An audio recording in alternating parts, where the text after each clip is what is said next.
Welcome to Shorty SuperCoach. What's going on, guys? Back for the preview, which I think is about the first time I've actually had the Thursday night preview on a Thursday night. I've been at the footy or out and about. I don't know where I've been half the time, but I've barely had it up on the Thursday night. So here we go. We're finally here.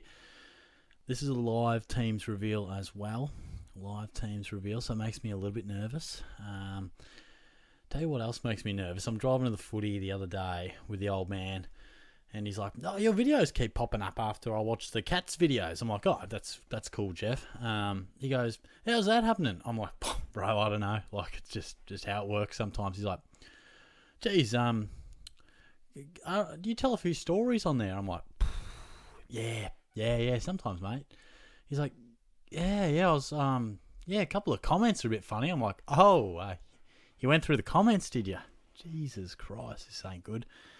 And he's like, "Yeah, a couple of lads were mentioning some Tinder stories." He goes, "Oh, they all true?" I'm like, "Fuck, what have you read?" Because I don't read the comments like as they come out. Like, it's normally like a bulk read, and you'll know who you are. It was a reference to one of the stories where I travelled a fair way, and this is in my Ballarat days, and you guys know the story. I nearly ran out of petrol. My phone charger wasn't there. My phone was dead. Yeah, it was all happening. But just the wording on that comment. You can go back to one of my last one or two videos. And he was like, "Yeah, are they all true, or do they put a bit of mayo on it?" I'm like, "Yeah, must have put some mayo on it." I'm sifting through the comments like, fuck. Oh, shit, what has Jeff seen? These aren't for your eyes, Jeff. This is Shorty's YouTube world, not where his old man to come on and find all sorts of dirt on him. But, gee, that had me on scattering around for answers. I was like, shit, what has he seen? But that's a bit of fun. But I won't waste too much more time because obviously there's plenty to get through. I have some notes somewhere. Where did I put them? Round 5 notes, I think I wrote them as. Man, if they've deleted, I'll be super pissed off. Oh, man. Anyway, I'll follow that up. But let's take a look at these teams. Then we'll talk trades. And just be good to me. Be good to me. No unexpected outs. Because I've been thinking about my trades all week and I'm happy with them. So I don't want anything to just change me focus here. But we obviously know these teams. Doherty, we're going to talk all about what to do with Doherty. There was plenty of that chat on the live feed. Could Charlie Constable come back in? Could he come back? No. Fuck, that's real disappointing too, because there is a shitload of outs. That is not good for Charlie. That is a strong chance that he could be a trade in the next few weeks, because if he can't get back in, I thought he was probably just, on the periphery, but maybe not. Big outs. Fucking Ben Miller. Piss off, mate. That's disappointing. Dane Rampy out injured. Did not know that. That'll hurt a few. Gee whiz. And did Jared Woods get named out? Or he would have had to be named in, wouldn't he? Because he was out last week. So that makes sense. Who's the number 1 ruck for the Cogs, eh? Who's it going to be? They've named Samson Ryan. Very likely trade-in target for mine. All right. Gunston managed. That's interesting. Good. I was just a smidgen worried about Will Phillips. I know he played a good last quarter, but I was a little bit worried. But look at Will go. Just named on the field. Gotta love to see that. Will might hold his spot. That's good too. Yeah, okay. Davey Jr. managed. That makes that decision real easy then. Makes it real easy. And as you see, Van Rooyen named on the interchange bench as Ben Brown comes back. So it'll be interesting just to watch how that affects him and how he goes. But surely he still has a solid impact. No carnage so far. Good stuff. Baker holds his spot. Nice. Bailey saw there's a few injuries there for the doggies. Nice. Gary Rowan omitted. Pretty sure the bastard's suspended, isn't he? Unless I missed something. I don't think they got him off, did they? I might have missed something, did I? No, they wouldn't drop him. I'm all sorts of confused. Yeah, okay, that's all right. That's all right. Watch Alex Witherden go nuts because Shannon Hearn is out. Cool. Obviously, Will Day suspended. That'll hurt a few as well. I'll talk about him in a moment. And, yeah, we're good as gold. Nice. All right, that is good. The teams have got me all sorts of calm now. All sorts of calm. That's good. That is good. One of the big talking points was what to do with Sam Doherty. And is it Tom Stewart? Is it Jordan Dawson? Shorty, I can't afford, those players. If we're talking Stewart versus Dawson, it is horses for courses. I know that's a super boring answer, but just work it out for what suits your team best. They're both going to be great options. They're both going to be top 4 defenders, in my opinion. Now, the way I worked it out is I'm looking at my side, how it's going to pan out over the next couple of weeks, downgrades, etc. I just figured out that having that extra 40, 50k between Stewart and Dawson right now is going to be really helpful for my other upgrades, getting in Jack Sinclair, getting in James Sicily. So I thought I'm going to take the lower option, and we might not get Stewart at 572 for the rest of the year. Where I do think Dawson at some stage, I know we have to say goodbye to him for the short term. He's going to get away with us, or get away from us from that 173. But there'll be a time where he cops a bit more of attention, and there'll be a time where he does simmer back down to around 600k. So I understand bringing him in. I'm not saying don't, but don't panic. Don't feel like, shit, I'm never going to get Dawson unless I get him this week. You will. Just might take some upgrading and that sort of thing. But I'm doing Stewart, Bailey Dale, Mason Redman, other options for you if you don't quite have the cash to go all the way up to some of those other guys, but I would strongly endorse you to go one of those Uber premiums down back. And yeah, just start planning for the next couple of weeks, because I mentioned top 4 defenders the other week, about 2 minutes ago, Stewart and Dawson. I think the other top 2 are Sinclair and Sicily. So they are going to fall into a bracket of around 550k, 560k over the next couple of weeks. So that actually makes it really saucy. So try and plan your team to get in at least one of those guys, because I don't reckon we'll see them at that sort of a price for too much longer. So that is definitely a good play. And Doherty, well, hasn't been it, mate. It was a disaster. They're the ones that kill you. I was super confident with him. There were times in the preseason I was like, how can I get Doherty in? He's only going to go better after the way he finished last year. Couldn't have been further from the truth. If anything, the injury kind of puts my mind at ease just a touch, because I'm like, well, maybe he wasn't right. Maybe he wasn't quite at his best for a reason. But, frustrating start. But good season so far overall. I want to keep that rolling. All right, everyone can just calm down. Shorty found the notes. I take a few notes throughout the live session. Thought I lost them for a sec there, but they are here. So this is some of the main talking points out of the live sesh. Going together around this week too. So that should be a bit of fun. Also, subscriber kick April 23. I should have mentioned this at the start of the video. Got a video coming out tomorrow with a bit more info on that one. But yeah, if you want to get around a bit of a kick with Shorty, let us know. Tell you what, this cold is still just hanging around. It's really pissing me off. But Van Rooyen versus Samson Ryan. I want to really dissect this one. I think Ryan becomes much more appealing, particularly because Davey is out. Becomes less appealing because Ben Miller is named. Now, let's just have a look at these blokes. Fair to say, Ben Miller, Samson Ryan, I could literally be having brekkie with these blokes. Walk past them in the street, would have no idea who they are. So even Google barely knows who they are. Probably would help if I could type. But now they've named Ryan as the sole, or shouldn't say sole, the number 1 ruck. Does that mean much? Who knows? I feel like Miller is your sort of chop-out guy. He's 198. Ryan's your 206. He's drafted as a ruckman. Miller's been more your forward. I think Ryan will do the bulk of the ruck work. Now, it would have been great if we did just have Ryan as the main man. But looking at it, if they didn't bring Miller in, who would have helped out with the ruck? I'm looking around and I don't really see anyone. So they had to bring someone in. They had to bring someone in to pinch hit, because last week it was Nankervis with Ryan pinch hitting. Now I reckon Ryan goes to the main guy and Miller will pinch hit. So I will bring in Ryan into my team. Van Rooyen versus Ryan. Obviously, I went early on Van Rooyen, so it's a non-question for me. If you said, Shorty, who should I pick? I would go Ryan. Only just. Soldo's still 2-3 weeks away. I just think, ideally, get them both in. That would be my main thing to say. If you can get them both in, that would be ideal. You know, I don't know how that looks for you. But if I had to pick, I would give the slightest of slight edges to Ryan, because I think he'll be the main ruck for at least 3 weeks. Soldo, you wouldn't think would come back straight into the ones.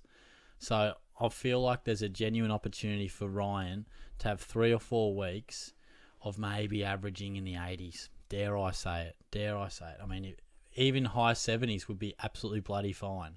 So that is how I'm sort of approaching it. Van Rooyen, very good option. There's just a bit more going on with, you know, there's key forwards at the Ds. It's a tough side to stay in. So I hope he can play some good footy. He was slightly quieter last week, but I'll back him in. I reckon you should have both. Cash cows are slim at the moment, real slim, so we can't really pass too many up. I touched on Dawson and Stewart. Jake Lloyd, a few people talking about him. I'm not too excited about him, guys. I know it's a bit romantic that Jakey boy's back to some good form and, man, he's treated us so good over the journey, but I'm not buying it. It's like the ex just coming back to you, mate, after a couple of years, and they look all beautiful and they're acting nice, but I don't trust them, mate. I don't trust them. Last year they let us down, and I can't forgive them. It's a little bit of a dramatic comparison, but no, all due respect, he started well, and it's worth noting, I haven't really seen a full game of Sydney, so I couldn't tell you if he's a regular kicking guy, if they're handballing to him all the time. I'd be surprised. His numbers suggest that they're good without being out of this world. It's just Jake Lloyd sort of things. I think he's going to be solid. I wouldn't be surprised if he's averaging in the mid-90s for the whole year. But I don't think we should get him. Like I said, I reckon you've got those top 4 defenders that I mentioned before, and then I think there's better options out there. Jake Lloyd and Jordan Ridley are in a similar bracket for mine, and I'll talk about them both here. Like, I think they're really reliable, solid options, but I don't see them having that ceiling that can see them average 100 consistently and make them a top 6, even top 8 defender. If you said, Shorty, where would they be? I'd probably say Ridley's just outside the top 8, and I reckon Lloyd, you know, potentially top 12. Does he keep this form up? Rampy's out.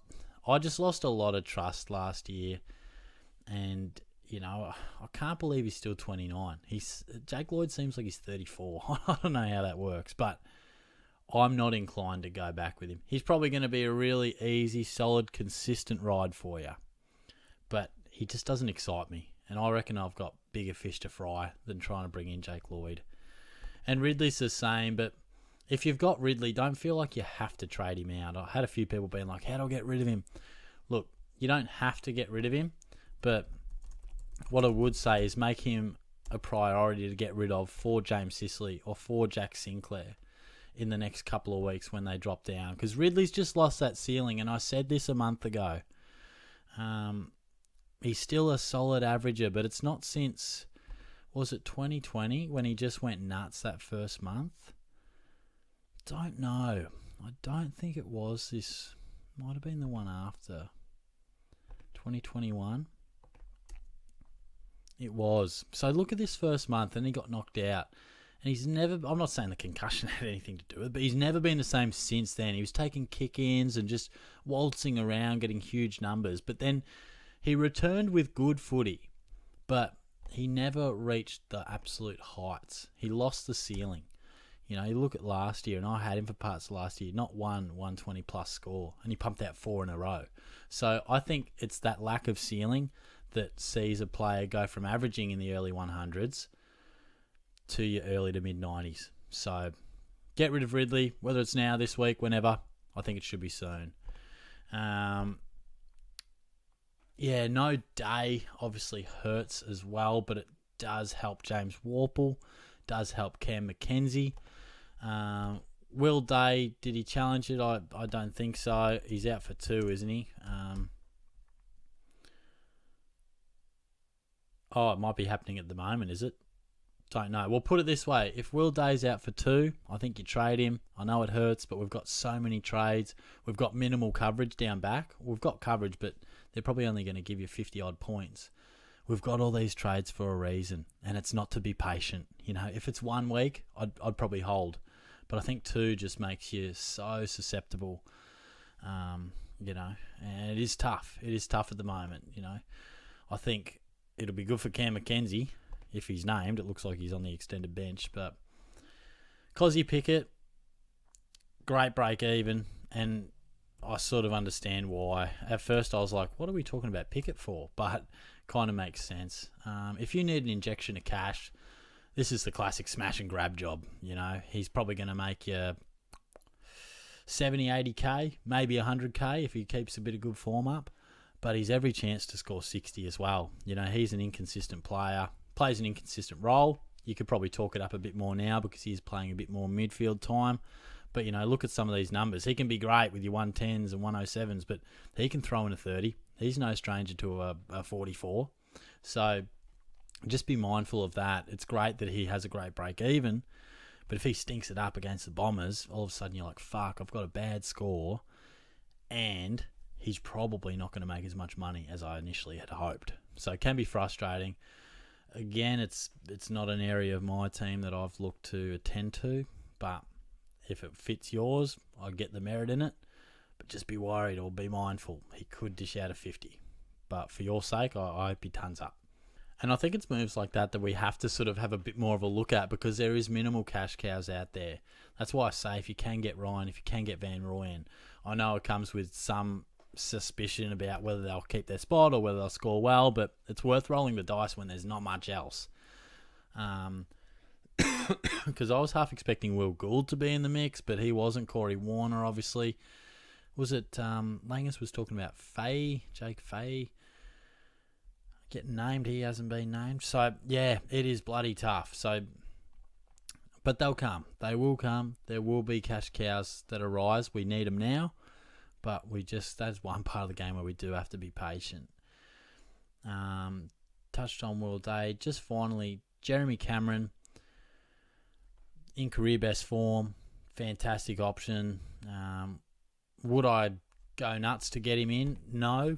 Would I say, look, if you said to me I'm bringing him in, I wouldn't call you crazy. So I think he does look in absolute career best form. There's no doubt about that.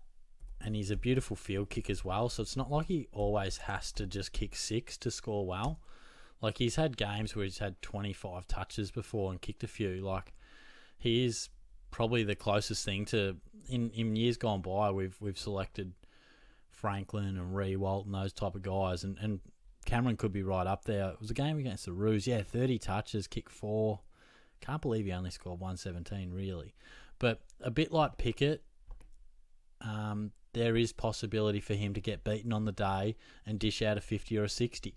He doesn't look like getting beaten too much at the moment, so he's in fantastic form. I guess the question really is he a top 6 forward?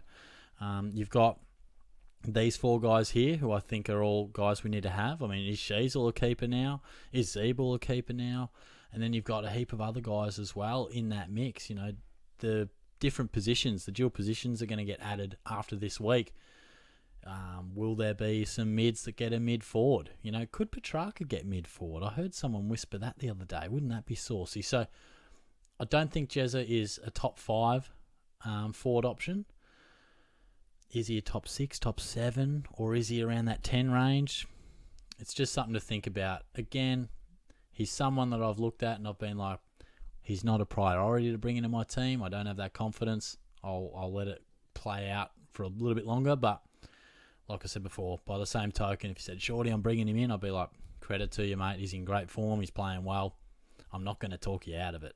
He's just not for me at the moment. So in terms of my trades, I'm going a little spicy. I'm going a little spicy dish. I'm bringing in, talk about the lack of cash cows. I'm bringing a man who is in the back pocket of the D side. Adam Tomlinson come into my... I'm kidding. It's Judd McVie is coming into my team. And I know what you're thinking. You're like, what the hell? The boat sailed on him, surely, Shorty. Well, he had a 23 or something, which I fucking hope he doesn't dish up again. But the last couple of weeks, he's been all right. 80, 70, break even, negative 37. And I'm trading out Setterfield because his break even's 87, I think. So thank you very much, Will. You've done your job, mate. Good stuff. Pleasure doing business. But it's either an upgrade or a downgrade for me, and I'm getting that cash because I want to compile a little bank for Sinclair and or Sicily, hopefully both. So I'm just seeing him as a downgrade. I'm seeing Hopper to an upgrade to Stephen Cornelio. Didn't touch on Cogs, actually. Keep him, for the love of God. Hold him. He's in bad form at the moment, scoring-wise. Still finding a bit of the ball. Role hasn't changed. Hold him. So, yeah, I'm thinking Hopper to Cornelio at some stage. And otherwise, I'm going Doherty to Stewart.